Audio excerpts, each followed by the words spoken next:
Breaking news చూస్తున్నాం. 8 మంది BRS ఎమ్మెల్యేలు 5గురు ఆ పార్టీ సిట్టింగ్ ఎంపీలు తమతో టచ్ లో ఉన్నారంటూ వ్యాఖ్యానించారు బీజేపీ జాతీయ ప్రధాన కార్యదర్శి బండి సంజయ్. శుక్రవారం మీడియాతో ఆయన చిట్ చాట్ నిర్వహించారు. ఎట్టి పరిస్థితుల్లో బీఆర్ఎస్ తో పొత్తు ఉండదని స్పష్టం చేశారు. అయితే బీఆర్ఎస్ తో మాకు పొత్తు లేదు, కేసీఆర్ డ్రామా ఆడుతున్నారు. మోదీ అవినీతి పార్టీలతో పొత్తు పెట్టుకునే పరిస్థితి లేదు. అధికారంలో ఉన్నప్పుడే ఎన్డీఏలో బీఆర్ఎస్ ను చేర్చుకోలేదు. ఎటు కానీ బీఆర్ఎస్ ను పార్టీని ఇప్పుడు ఎందుకు చేర్చుకుంటాం?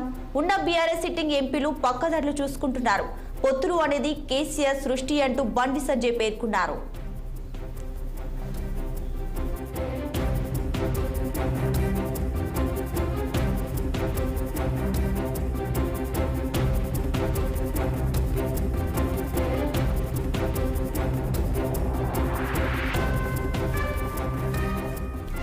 గొర్రెలు కాళేశ్వరం అవినీతి గురించి మాట్లాడుతున్నారు. కానీ కాంగ్రెస్ ప్రభుత్వం ఎందుకు కేసులు పెట్టడం లేదు? కాళేశ్వరం ప్రాజెక్టును ముందుకు బీజేపీ నేతలు వెళ్లి చూశారు.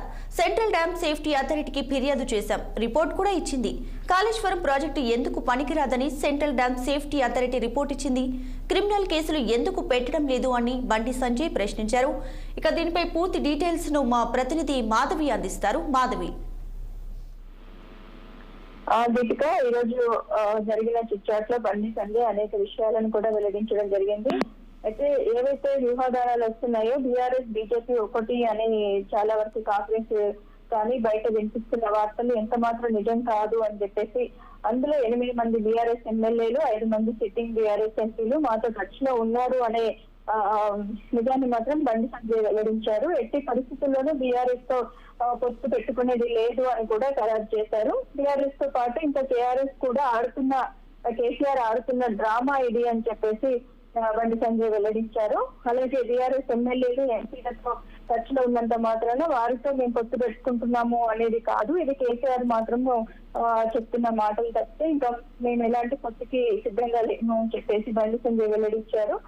మోడీ మాత్రం అవినీతి పార్టీలతో ఎప్పటికీ పొత్తు పెట్టుకోలేరు అని చెప్పేసి బండి సంజయ్ చెప్తున్నారు. అలాంటి పరిస్థితి మాకు ఎప్పుడు రాదు.